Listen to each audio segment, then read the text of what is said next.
السلام عليكم ورحمة الله وبركاته بناتي وخواتي ومتابعيني. وصفتي لهذا اليوم هي حلوى النسكافيه، حلوى باردة طعمها جدا مميز لعشاق القهوة والنسكافيه.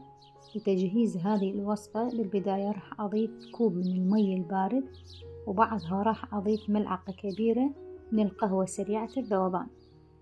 الخطوة اللي بعدها هنا بديت أحضر الكريمة. ضفت 3 ملاعق كبيرة من القهوة و3 ملاعق كبيرة من المي. بعد ما ذابت عندي القهوة، عندي هنا القيمر اللي هي الخامة، راح أضيف 3 أكواب. نوعية الخامة اللي أنا مستخدمتها نوعية جيدة وجدا مناسبة لهذه الوصفة.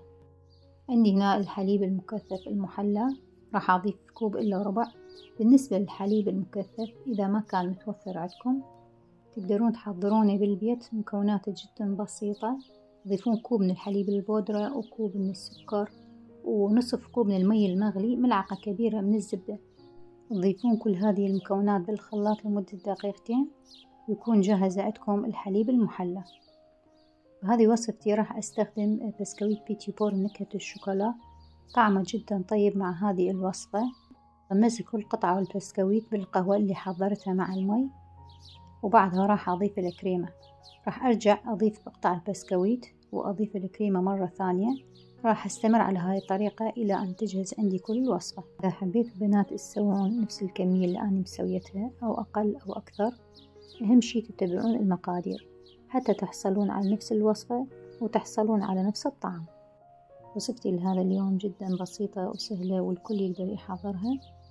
طبعا أنا هاليوم سويتها للبنات للكلية، الأقسام الداخلية. حبيت أسوي لكم هاي الوصفة السهلة البسيطة، ما راح تتطلب من عندكم مجهود ولا تاخذ من وقتكم هواية ولا راح تلهيكم عن دراستكم. إن شاء الله حبيباتي الغاليات تستفادون من هذه الوصفة. أكيد الطلاب يقدرون يستفادون منها أيضا، لأن كل شي متوفر وجاهز بدون فرن بدون نكهات. ملاحظة لهذه الوصفة، بعد ما تجهز الوصفة تدخلونها بالثلاجة مدة لا تقل عن 3 أو 4 ساعات.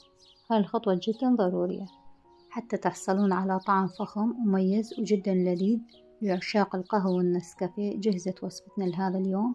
راح أضيف القليل من القهوة على الوجه وراح أدخلها بالثلاجة، وبعد مرور 4 ساعات رجعت لكم وهذا شكلها. تقدم مع القهوة الحارة، طعمها يكون جدا طيب مع القهوة.